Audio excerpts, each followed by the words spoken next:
Oke, assalamualaikum warahmatullahi wabarakatuh.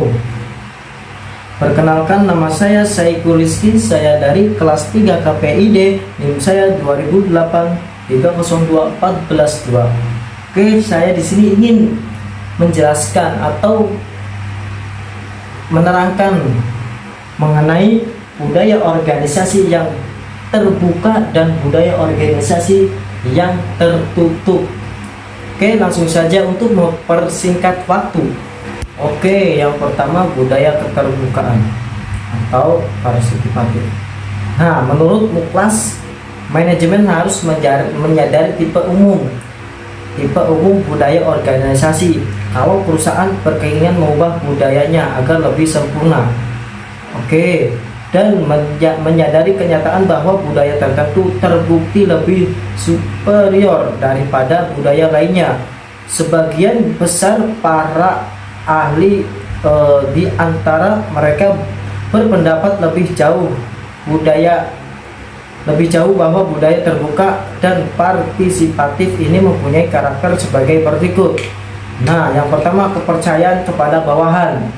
Jadi untuk mengenai budaya keterbukaan ini, organisasi keterbukaan ini, yang pertama karakteristiknya itu kepercayaan kepada bawahan. Tidak boleh yang atasan tidak percaya pada bawahan, harus mempercayai yang di bawah. Itu karakteristik yang keterbukaan. Kemudian nomor 2, komunikasi terbuka. Jadi tidak ada tutup. Maksudnya tuh saling berkomunikasi, tidak diam-diaman gitu. Itu karakteristik nomor 2, karakteristik budaya keterbukaan. Oke, yang ketiga yaitu kepemimpinan yang penuh pertimbangan dan suportif. Nah, jadi nomor 3 ini pemimpinnya atau atasannya itu mempertimbang ketika bawahannya itu mengeluarkan solusi-solusi atau mengeluarkan usul-usulan dari bawahan. Jadi pemimpin tidak boleh asal bahasanya tuh skarpe dewek lah, tidak boleh skarwek, harus harus mempertimbangkan sepakatan bawahan, tidak boleh sendiri gitu. Nah, itu atau suportif, yang sportif. Nah, itu yang ketiga itu termasuk karakteristik budaya organisasi yang keterbukaan. Oke, yang keempat yaitu pemecahan masalah secara kelompok. Ketika ada masalah jangan sendirian. Nah, kalau bahasa di sini itu contohnya kita ketika punya masalah itu pemimpin harus bareng-bareng gitu, jangan menyelesaikan masalah sendirian. Pemimpin yang berkarakteristik terbuka itu kalau ketika ada masalah itu pemecah masalah itu bareng-bareng, bersamaan dengan bawahannya, tidak sendirian. Nah, itu karakteristik keterbukaan, organisasi keterbukaan. Oke, yang kelima otonomi pekerja. Lanjut, nomor 6, tukar menukar informasi. Nah, saling mengasih informasi, mau baik atasan maupun bawahan, baik bawahan maupun atasan. Jadi dari atasan itu harus saling mengabari informasi ke bawahan, dan sebaliknya dari bawahan harus menginformasi ke yang atasan. Tidak saling ditutup-tutupi, transparan antara atasan dengan bawahan atau antara bawahan dengan atasan. Itu komunikasinya jangan tertutup gitu. Nah, itu termasuk karakteristik budaya keterbukaan. Oke, kemudian yang ketujuh, tujuan dengan keluaran output yang berkualitas. Nah, tujuannya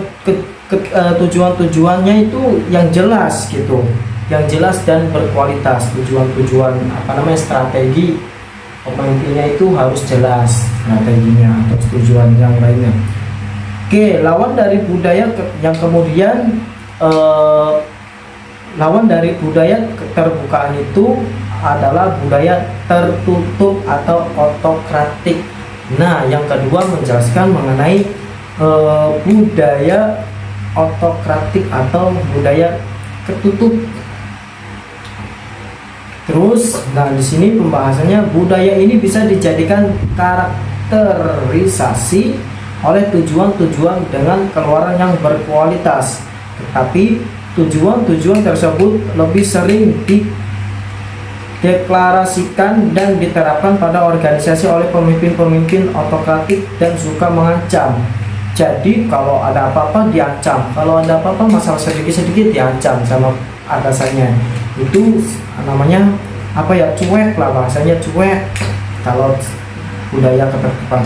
Kemudian makin besar rigiditas dalam budaya ini, makin ketat pula keterikatan pada sebuah rantai komando yang formal, harus nurut banget.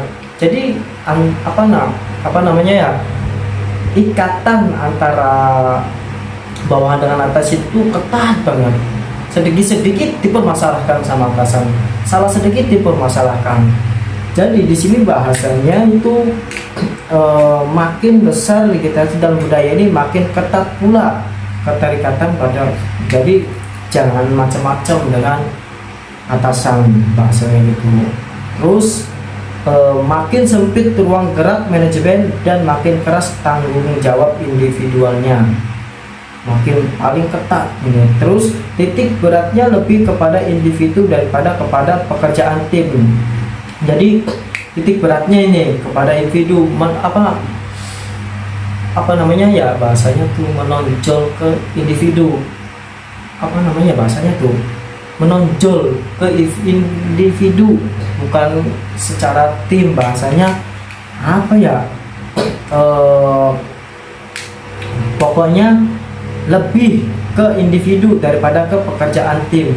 Jadi ya kerja apanya tuh sendirian apa enggak bareng-bareng tim. Terus budaya terbuka dan partisipatif seringkali digunakan untuk memperbaiki moral dan kepuasan karyawan. Nah, keuntungan dari budaya terbuka dan partisipasi adalah sebagai berikut. Yang pertama, meningkat penerimaan ide-ide manajemen. Yang kedua, meningkatnya kerjasama antara manajemen dan staf. Yang ketiga, menurunnya angka pindah kerja. Yang keempat, menurunnya angka absen. Yang kelima, menurunnya keluhan-keluhan dan kekesalan. Yang keenam, lebih besar penerimaan untuk perubahan-perubahan. Dan yang ketujuh, memperbaiki sikap terhadap pekerjaan dan organisasi. Oke. Membagi 4 tipe budaya organisasi yang dihubungkan dengan desain organisasi. Partisipasi karyawan yang lebih besar seolah-olah memiliki efek yang langsung dan segera pada moral karyawan. Pada karyawan kemudian lebih interest dalam pekerjaan dan organisasi. Mereka cenderung untuk menerima dan kadang-kadang mengambil inisiatif perubahan, tidak hanya karena mereka mengerti kepentingan untuk itu, tetapi juga karena mereka merasa mengerti sebagai akibat pengetahuan yang lebih mendalam tentang perubahan.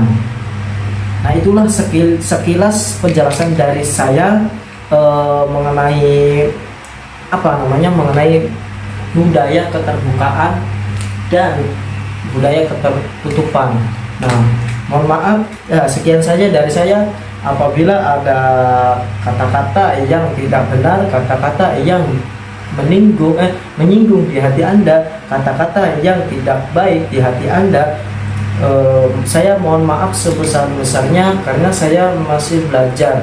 Ketika ada kalimat yang tidak pas dan penjelasannya kurang, maka saya mohon maaf sebesar-besarnya karena di sini saya lagi belajaran public speaking juga. Oke, kebenaran itu datangnya dari Allah Subhanahu wa taala dan kesalahan itu datangnya dari saya pribadi. Ya, dari saya pribadi. Kalau misalkan penjelasan dari saya kurang jelas, maka ada guru yang lebih paham atau ada guru yang lebih bisa menjelaskan materi-materi ini. Ketika ada salah penjelasan, maka saya mohon maaf sebesar-besarnya. Oke, sekian saja dari saya. Wassalamualaikum warahmatullahi wabarakatuh. Terima kasih. Sampai jumpa di puncak kesuksesan.